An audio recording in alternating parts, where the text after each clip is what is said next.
I'm a used car dealer, and I have been one for 14 years now, and I'm very, very concerned for my business, and I'll show you why right here. Look behind me. This is actually my car lot, and I have almost no cars for sale. We got some cars out front. We got 1, 2, 3, 4, 5, 6, 7 cars that I'm actually selling.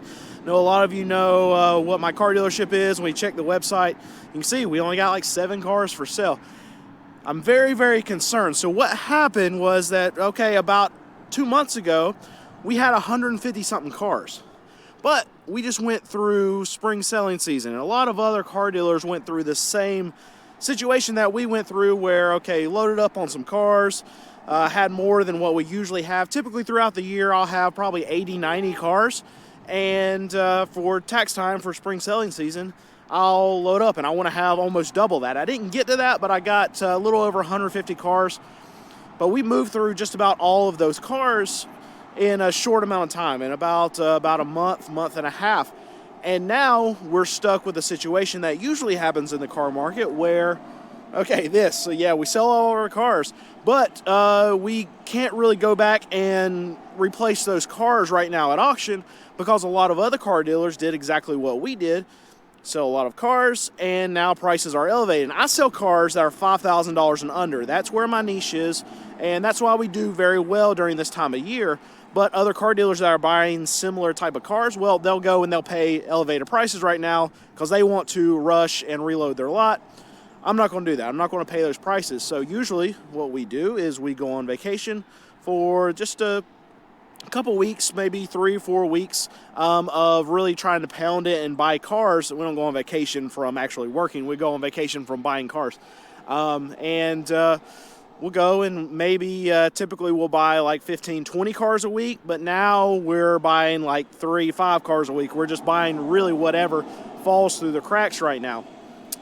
But my concern going forward is that, okay, that traditional time where we're able to go back in and load up after a few weeks might not exist this year. And the reason being is because prices for a lot of these new car manufacturers, a lot of these new dealers, as you all know, they're about to go up, and they're about to go up by a lot. So we know that that's coming, and what we already know in the system right now for these manufacturers, for these car dealers, is that a lot of new car deals right now are not getting done. At least not enough are getting done to be able to supply the used car market with enough trade-ins. And that's the domino effect that's going to happen, and that's my frustration with what's about to go on in the car market with the prices going up, is because anything that happens on the top end of the market, like exactly is going to happen right now with the prices going up, it's going to trickle down to my business. And so what happens right now is that, okay, new car dealers aren't selling enough cars, so they're not getting enough trade-ins. Those are the cars that go to auction for me to buy right now, for me to put on my lot. And if there are not enough cars that are going through the used car system, whatever you want to call it, they're not showing up at auction, well, then the same amount of dealers are still in the system right now to fight for those cars. So what happens, even though small used car dealers might not be killing it right now, we're an outlier. From what I've heard from a lot of other car dealers, this is the worst tax time that they've ever seen. But most of them aren't selling as cheap as I am either. But even with that, you're still having the same amount of mouths to feed from the used car dealer space, fighting for fewer cars at the auction. And my worry is that it's going to get much, much, much worse from here, because if you increase prices on the manufacturer level, that causes them to increase prices on the franchise dealer level. And then you're already struggling to sell a lot of cars. Think about Ford. Think about Jeep, Dodge, Ram. Think about Nissan. These types of franchise dealers right now, they're really struggling. And it's all about price point, right? Because, there's not a lot of sales right now going on for $70,000, $80,000, $90,000 F-150 trucks. We're seeing that market day supply for Ford has gone up now over 100-day supply for a lot of these dealerships. And it's not going to get any better as we increase prices. We're seeing that a lot of these parts, a lot of these vehicles from a lot of these manufacturers are either made or assembled in either Canada and Mexico. And that's going to have a big time effect on the whole car market. And what I'm really worried about for us is that because they're going to have to suffer some sales, they're going to make fewer sales, both on the new car dealer franchise level and on the manufacturer level. Well, that means less trade-ins. That means the used car market is going to get upended, just like it was back when they weren't selling cars because of production problems, not because necessarily pricing and demand not being there. But think back 3 years ago when we had no used cars in the space. Well, it was because there were no new cars in the space because they couldn't get production out to a lot of these manufacturers, a lot of these dealers, I mean. So we're going to have a similar issue, I believe, hopefully not to that same extent, but a very similar issue. And it's not going to be because these dealers don't have vehicles. They're overrun with vehicles now, specifically like your Fords, your Stellantis, your Nissan. Even Toyota now has come out and said that they're going to start pounding their dealers with more inventory.